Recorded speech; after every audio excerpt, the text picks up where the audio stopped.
तब ब्रह्मा जी ने सृष्टि की उत्पत्ति करने के लिए सबसे पहले यहाँ यज्ञ किया था, तपस्या की, और इसी जगह पे शिवलिंग की स्थापना ब्रह्मा जी ने।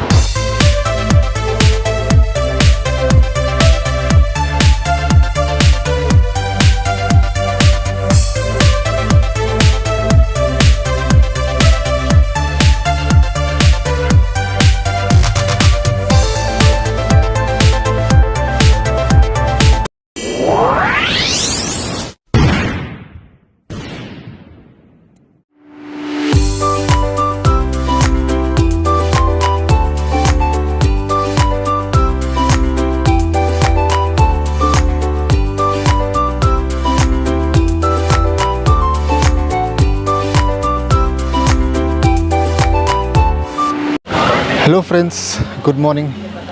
सो दोस्तों, इस समय हम कुरुक्षेत्र में हैं और यहाँ के सबसे बड़े पर्यटक स्थल या फिर धार्मिक स्थल देखने आए हैं और ये हम देखेंगे और आपको भी दिखाएंगे। सो दोस्तों, ये है नथिंग बट द ब्रह्म सरोवर, जो आप मेरे पीछे देख पा रहे हो, ब्रह्म सरोवर। सो दोस्तों, ये एक्चुअली एक सबसे बड़ा पर्यटक स्थल है यहाँ पर और काफ़ी सारे लोग लाखों के तादाद में यहाँ पर आते हैं। सो दोस्तों, ये एक्चुअली स्टेशन से लगभग 3 किलोमीटर की दूरी पर है और आपको जो वहाँ से ऑटोज़ मिल जाते हैं, शेयर्ड ऑटोज़, जो 20 रुपये आपको चार्ज करते हैं। सो दोस्तों, मैं आपको ये पूरा सरोवर दिखाऊंगा। अब यहाँ से आगे चलते हैं। सो दोस्तों, इस जगह को पुरुषोत्तमपुरा बाग भी कहते हैं और ये मानव निर्मित सबसे बड़ा जलाशय है एशिया में। तो इसका जो क्षेत्र है वो 1 किलोमीटर के क्षेत्र में फैला हुआ है और गहराई लगभग 40 या 45 फीट की गहराई है। तो दोस्तों, ऐसी मान्यता है कि स्वयं परमपिता ब्रह्मा, जिन्हें हम विधाता कहते हैं या आदि प्रजापति कहते हैं, उन्होंने इसे निर्मित किया था। तो ऐसा है कि यहाँ पर एक मंदिर भी है जहाँ पर एक शिवलिंग है और ऐसे मान्यता है कि स्वयं परमपिता ब्रह्मा ने इसे वहाँ स्थापित की थी, इस शिवलिंग को। तो ऐसे मान्यता है। और कुछ ऐसा है दोस्तों कि ये जो सरोवर आप देख पा रहे हो, यहाँ पर जो ब्रह्मा जी हैं, उन्होंने यहीं से सृष्टि का निर्माण किया था, ऐसे भी मान्यता है। तो इसलिए इसका बड़ा महत्व है दोस्तों। तो चलिए, ये कैमरा मैं घुमा रहा हूँ और आपको एक एक चीज़ यहाँ पर दिखा रहा हूँ। सो दोस्तों, आप ये जलाशय देख पा रहे हो, यही है ब्रह्म सरोवर।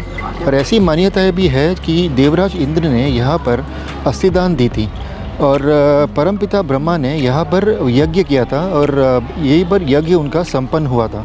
तो अब ये बहुत सुंदर है जलाशय। तो आप ये देख पा रहे हो ब्रह्म सरोवर और यहाँ के बीचों बीच आप देख पा रहे हो ये मंदिर है जिसे भगवान शिव को समर्पित है ये। और यहाँ की शिवलिंग मैंने आपको बताया था कि स्वयं परमपिता ब्रह्मा ने इसे स्थापित की थी। सो दोस्तों, ऐसा है कि यहाँ पर जो नवंबर दिसंबर के समय गीता जयंती होती है, उस समय काफ़ी सारे श्रद्धालु आकर के दीपदान करते हैं, यानी कि यहाँ पर दिया जलाते हैं वे। तो ये बहुत बड़ा एक यहाँ का फेस्टिवल है दोस्तों और यहाँ पर मनाई जाती है ये। और ऐसी भी बड़ी मान्यता है कि सूर्य ग्रहण के दिन यदि आप यहाँ पर स्नान करेंगे तो आपको आपके सारे पापों से मुक्ति मिलेगी। सो ऐसा है दोस्तों।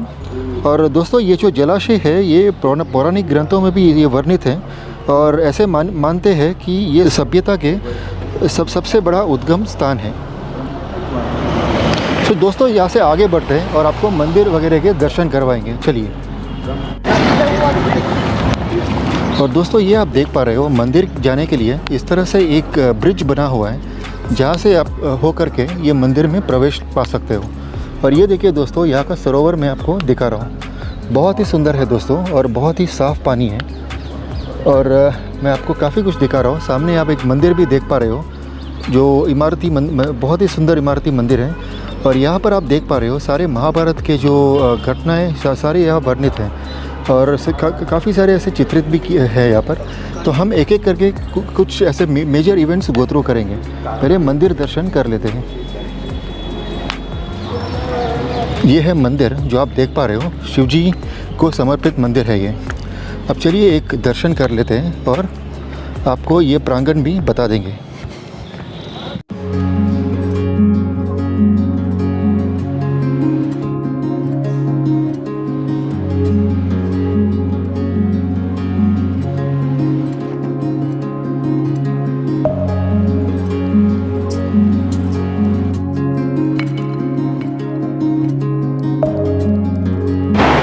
ये ब्रह्म सरोवर है। ब्रह्मा जी ने यहाँ पे यज्ञ किया था, तपस्या की।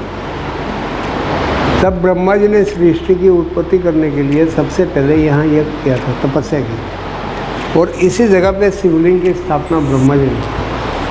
तो ब्रह्मा जी का नाम से ये सारा ब्रह्म सरोवर है।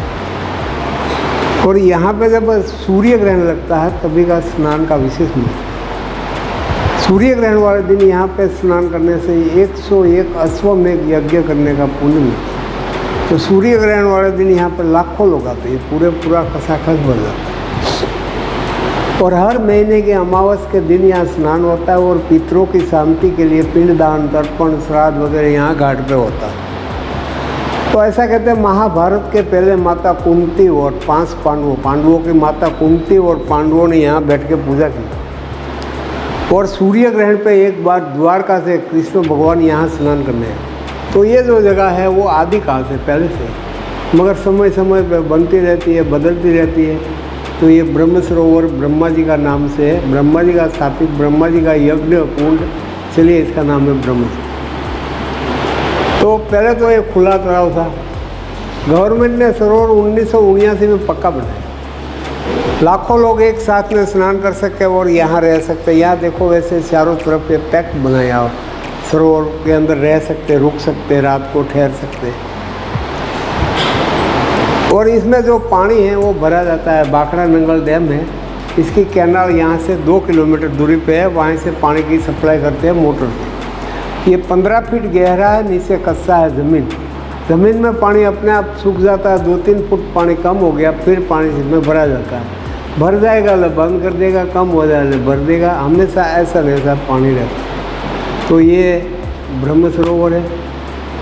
फिर महाभारत का युद्ध हुआ यहाँ कुरुक्षेत्र में। तो महाभारत का जो युद्ध हुआ था वो पूरा कुरुक्षेत्र में, यानी कि 150 किलोमीटर के अंदर महाभारत का युद्ध हुआ था सरोवर के बाहर। तो 150 किलोमीटर के अंदर कोई अलग से रणभूमि नहीं, ये पूरी रणभूमि थी। 150 किलोमीटर के अंदर 365 मंदिर है महाभारत से जुड़े हुए। जहाँ कोई घटित घटना हुई वहाँ मंदिर बन गया, मगर इनका कोई महत्व नहीं है। महत्व ओनली गीता उपदेश है, वो यहाँ से 6 किलोमीटर आगे। वो जगह का नाम ज्योतिषर है। जिस जगह पे कृष्ण भगवान ने अर्जुन को गीता का उपदेश दिया था, जो बरगद का पेड़ नीचे उपदेश दिया था, वो पेड़ अभी तक है। और वहाँ से महाभारत का युद्ध शुरू हुआ। तो मेन जगह ज्योतिषर है, गीता उपदेश। वहाँ से 2 किलोमीटर वापसी में आओ तो एक भीष्म पितामह वाला भीष्म कुंड आएगा, मगर रोड से 1-1.5 किलोमीटर अंदर जाना पड़ता है भीष्म कुंड के लिए। जहाँ भीष्म पितामह को अर्जुन ने तीर मार के जल पिलाया था और भीष्म पितामह बाणों के सैया पर लेटे हुए थे, वो जगह। और एक भद्रकाली शक्तिपीठ है, जो 52 शक्तिपीठ है आपके पूरी, इसमें 51 तो हिंदुस्तान में, एक पाकिस्तान में। तो इसमें एक शक्तिपीठ यहाँ भी है। माता सती हुई तो इसका 52 जगह पे अंग गिरा। तो एक अंग यहाँ भी गिरा था, दायां पैर, वो भद्रकाली नाम से है शक्तिपीठ। यहाँ से 3 किलोमीटर है शहर के अंदर, झांसा रोड में। इसका भी दर्शन कर लो। फिर आपको देखना हो तो म्यूजियम पैनोरमा है, साइंस सेंटर। इसमें ऐसा बना हुआ कि महाभारत का युद्ध में आप खड़े हुए, ऐसा लगेगा। तो वो विज्ञान भवन है पैनोरमा, वो देख लो, मतलब दर्शन हो गया। बाकी ये जो सामने रथ बना है वो पहले नहीं था, 2008 में बना है। तो ये रथ है, अर्जुन का ही रथ है।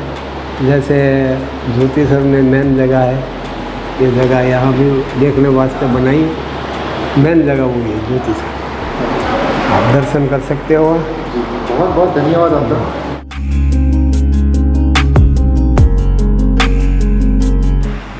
दोस्तों ये एक और मंदिर है जो इसी प्रांगण में स्थित है, और ये है गरुड़ नारायण जी का मंदिर।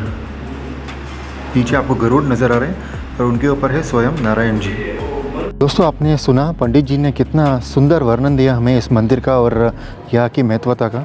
तो यहाँ ये बहुत ही प्राचीन मंदिर है और ये बहुत ही पवित्र मंदिर है यहाँ पर। तो दोस्तों इस प्रांगण को आपको एक दिखाता हूँ मैं। इस प्रांगण में काफ़ी सारे ऐसी चीज़ें हैं, जो एक अर्जुन का रथ भी है, ये सब मैं आपको अब दिखाने वाला हूँ। चलिए।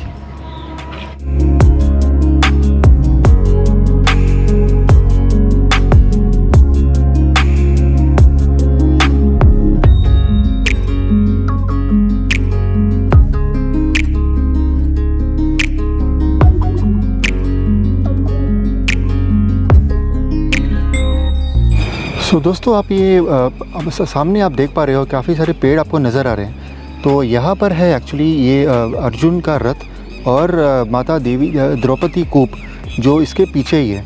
ये सबके आप अभी दर्शन करोगे। चलिए वहाँ उस ओर चलते हैं अब। और दोस्तों ये है वो मंदिर, वो भव्य मंदिर जो हम विज़िट कर चुके हैं अभी। और यहाँ से अब बाहर चलते हैं। चलिए ये देखिए दोस्तों, ये है टेम्पल कॉम्प्लेक्स जो बाहरी प्रांगण आप देख पा रहे हो।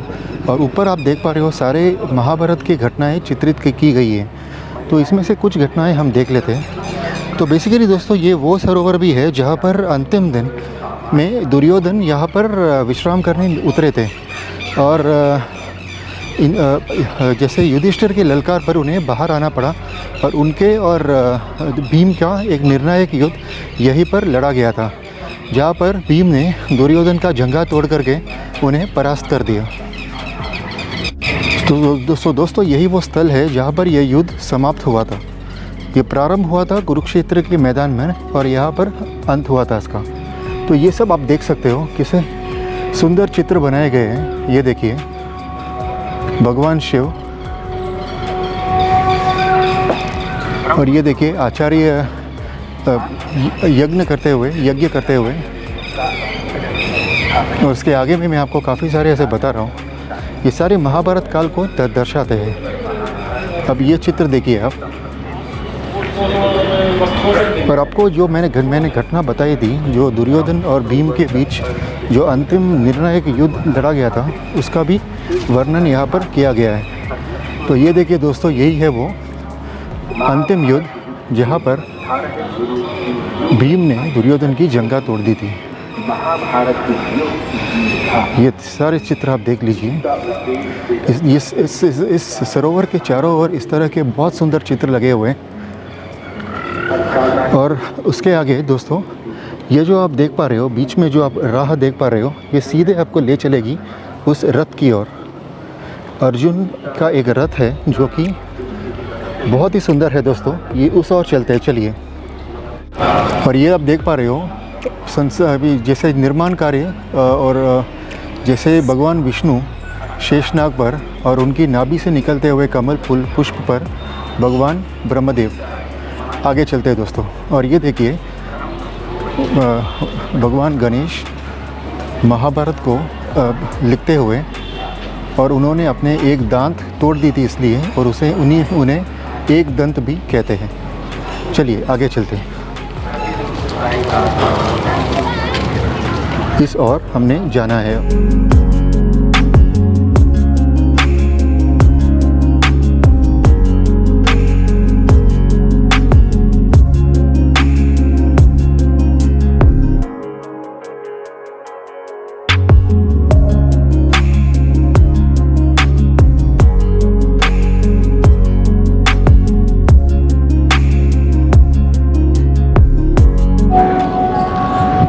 तो दोस्तों ये आप देख पा रहे हो, यहीं पर है कटुश्याम जी का मंदिर। कटुश्याम जी जिन्हें बर्बरीक भी कहते हैं। सो दोस्तों हम अब जा रहे हैं कटुश्याम जी के मंदिर, जिन्हें बर्बरीक भी कहते हैं, जिनका शीश अलग कर दिया गया था भगवान कृष्ण की गुरुदक्षिणा के अनुसार।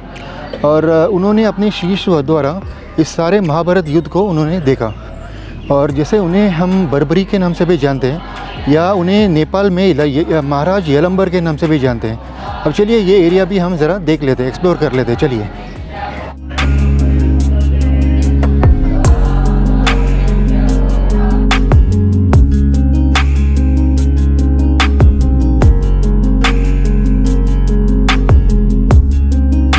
सो दोस्तों ये मैंने आपको इस समय गुरुकुल दिखाया, जहाँ पर वेद की शिक्षा दी जाती है, जहाँ हमारे सभी आप जैसे देख पा रहे हो महाभारत की कथाएं हैं, उसे कही जा रही है संस्कृत में, और संस्कृत का ये एक पाठशाला जैसा है। और यहाँ पर आप देख पा रहे हो ये एक बहुत ही सुंदर सा एक रथ बनाया हुआ है। यहाँ पर श्री अर्जुन और श्री कृष्ण यहाँ पर इस रथ पर दिख रहे हैं। और ये है एक्चुअली मैंने आपको ज्योतिसर में भी बताया था। बहुत सुंदर रथ है दोस्तों। अब चलिए इस रथ को नज़दीक से देखते हैं। सो दोस्तों ये रथ आप देख पा रहे हो, बहुत ही सुंदर सा एक रथ है जो कि भगवान श्री कृष्ण और अर्जुन को दर्शा रहे हैं। और रथ के ठीक ऊपर आप देख पा रहे हो, इस रथ का मुझे नाम याद नहीं है, बट आई थिंक इसे नंदी घोष या ऐसे कुछ कहते थे।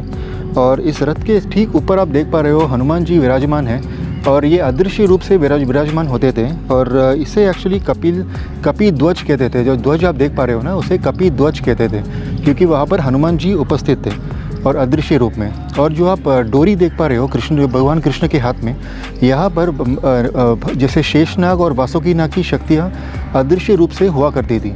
तो ये वो रथ है दोस्तों जो भगवान कृष्ण हाँक कर लेकर गए थे रणभूमि में। और ये आप देख पा रहे हो 4 श्वेत अश्व। इस रथ के आगे 4 श्वेत अश्व लगते थे और इन्हें भी कुछ नाम दिए गए थे। सो इस एंगल से देखिए दोस्तों, ये 4 श्वेत अश्व मैं आपको बता रहा हूँ। जो पहले आपको दिख रहे हैं उन्हें सैबीय कहते थे और वो हरे रंग के थे, हरे अश्व रंग के थे।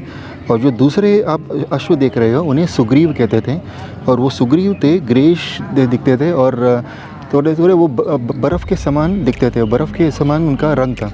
और जो तीसरे अश्व देख पा रहे हो इन्हें मेघ पुष्प कहते थे और ये मेघ के समान उनका रंग था, इसलिए उन्हें मेघ पुष्प नाम दिया गया था। और जो चौथे आप देख रहे हैं उन्हें बाल हाक कहते थे, क्योंकि वो ऐश यानी कि भस्म के रंग के हुआ करते थे। तो ऐसे हैं इनके 4 अश्व जो इस रथ पर लगाए गए हैं। आपको दूसरे एंगल से भी ये रथ मैं दिखाता हूँ। आप सामने आप देख पा रहे हो वीर अर्जुन, महाबाहु वीर अर्जुन भी यहाँ से नज़र आ रहे हैं। चलिए आप दूसरी ओर चलते हैं और इस प्रांगण को आप देख लीजिए, कितना सुंदर प्रांगण बना हुआ है। और यहाँ से आपको वो मंदिर भी नज़र आ रहा है जो बीच में आप देख पा रहे हो। तो उस वहीं पर मैंने आपको शिवलिंग दिखाई थी जो स्वयं आदि प्रजापति ब्रह्मदेव ने स्थापित की थी। और यहाँ पर आप देखिए, जैसे मैं आपको रथ फिर से दिखा रहा हूँ दूसरे एंगल से, कितना सुंदर रथ है दोस्तों। और आप उसके ऊपर आप देख पा रहे हो और मैंने उसी का नाम आपको बताया था कपि ध्वज। और बहुत ही सुंदर है दोस्तों। और इसकी इस और है पाठशाला जहाँ पर वेद सिखाए जाते हैं, जहाँ पर हिंदू वेद सिखाए जाते हैं। और ऐसे प्रोत्साहन हमें दूसरे देशों में भी फैलाना चाहिए हिंदुत्व के लिए। और ये रथ यहाँ से देखिए बहुत सुंदर है। ये सूर्य दूसरी ओर है, तो मैं आगे से ही आपको ये रथ फिर से दिखा रहा हूँ। चलिए।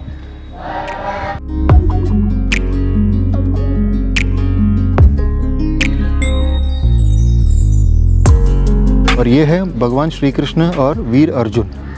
और ये बहुत ही सुंदर सा एक महाभारत का रथ है ये। अब चलिए दोस्तों, यहाँ से हम आगे बढ़ते हैं और आपको देवी कूप दिखाते हैं। चलिए।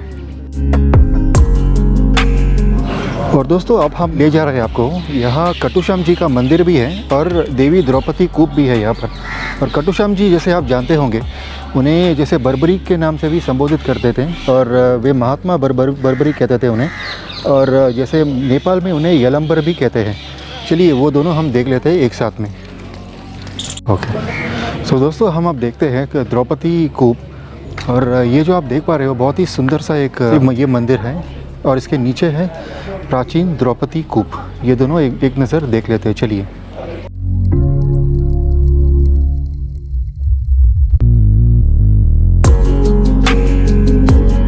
तो दोस्तों जो आप ऊपर की ओर देख रहे हैं यही है कटुश्याम जी या बर्बरीक जी और भगवान श्री कृष्ण नीचे उपस्थित है उसके। और इस ओर आप देख पा रहे हो श्री कृष्ण और राधा जी की प्रतिमा। तब हम चलते हैं द्रौपदी कूप की ओर।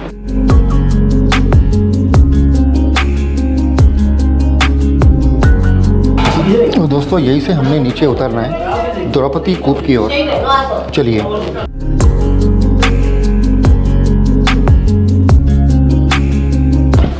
और दोस्तों ये आप सामने देख पा रहे हो यही है द्रौपदी कूप।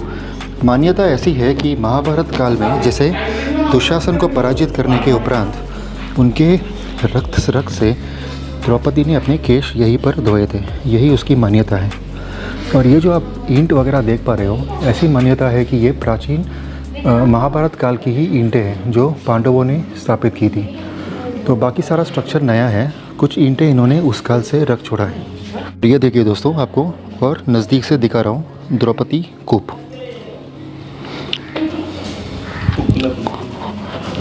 आज तो सूखा हुआ है। सो दोस्तों यही थी द्रौपदी कूप जहाँ पर माता द्रौपदी ने अपने केस धोए थे दुशासन के रथ से। सो ये भी बड़ा इम्पोर्टेंट है, बड़ा महत्वपूर्ण जगह है ये भी महाभारत काल की। सो दोस्तों यहाँ से अब आगे चलते हैं।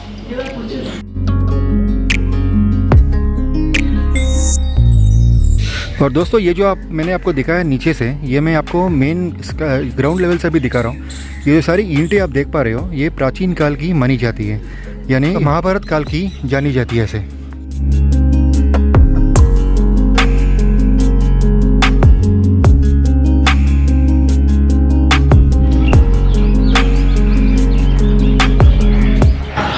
और दोस्तों आप देख पा रहे हो यहाँ प्रांगण में ऐसे काफ़ी सारे पत्थर के ऐसे स्ट्रक्चर्स बने हुए हैं, और ये द्रौपदी कूप के ठीक सामने है ये। और द्रौपदी कूप एवं खटुश्याम जी का मंदिर इसके नज़दीक इस तरह से बने हुए हैं, और इसके कुछ उल्लेख भी इन्होंने दिए हैं, वो मैं आपको दिखा रहा हूँ। ये लीजिए, ये है समय ज्ञान, और ये देखिए बहुत ही सुंदर है। इस तरह से काफ़ी सारे ऐसे यहाँ पर बने हुए हैं, और ये भी मेरे ख्याल से काफ़ी प्राचीन है। और यहाँ पर एक स्तंभ भी है, ये भी मैं आपको अंततः दिखा देता हूँ। और हम बढ़ेंगे मेन सरोवर की ओर। ये देखिए बहुत सुंदर है, ऐसे गणेश भगवान की मूर्ति लगती है ये। कितनी सुंदर कलाकारी है। देखिए पार्क के चारों ओर इस तरह की कलाकारियाँ बनी हुई हैं। सो चलिए दोस्तों, यहाँ से अब आगे चलते हैं। अब लौटते हैं हम मेन सरोवर की ओर। चलिए।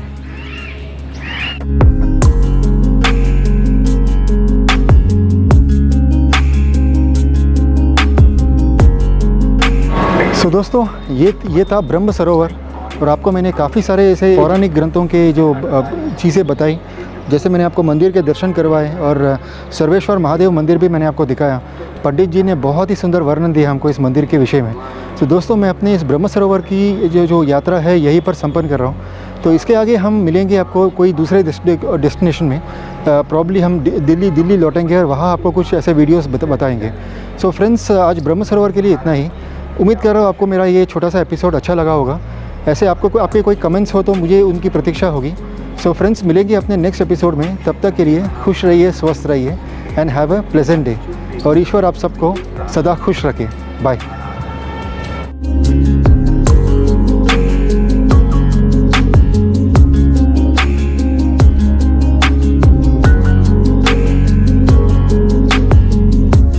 मंदिर के बाहर इस तरह की काफ़ी दुकानें हैं, जहाँ से आप कुछ सोवेनिर्स वगैरह ले सकते हो अपने होम सिटी ले जाने के लिए। इस तरह की मूर्तियाँ भी मिल जाएंगी, और साथ में ऐसे शिवलिंग भी आपको यहाँ से खरीद सकते हो। सो दोस्तों, मंदिर आप सामने देख पा रहे हो, और ये मंदिर के चारों तरफ इस तरह की दुकानें लगी हुई है, जहाँ से आप कुछ मूर्तियाँ या ऐसा कुछ आप ले जा सकते हो। बेसिकली कैसे सोवेनिर्स वगैरह आपको मिल जाएंगे, जो आप अपने होम टाउन ले जा सकते हो अपने दोस्तों और परिवार के लिए। तो ये सब आप देख लीजिएगा जब आप यहाँ विज़िट करोगे।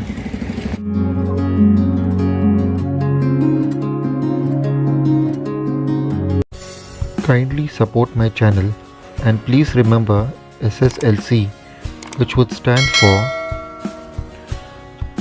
subscribe, share, like and comment.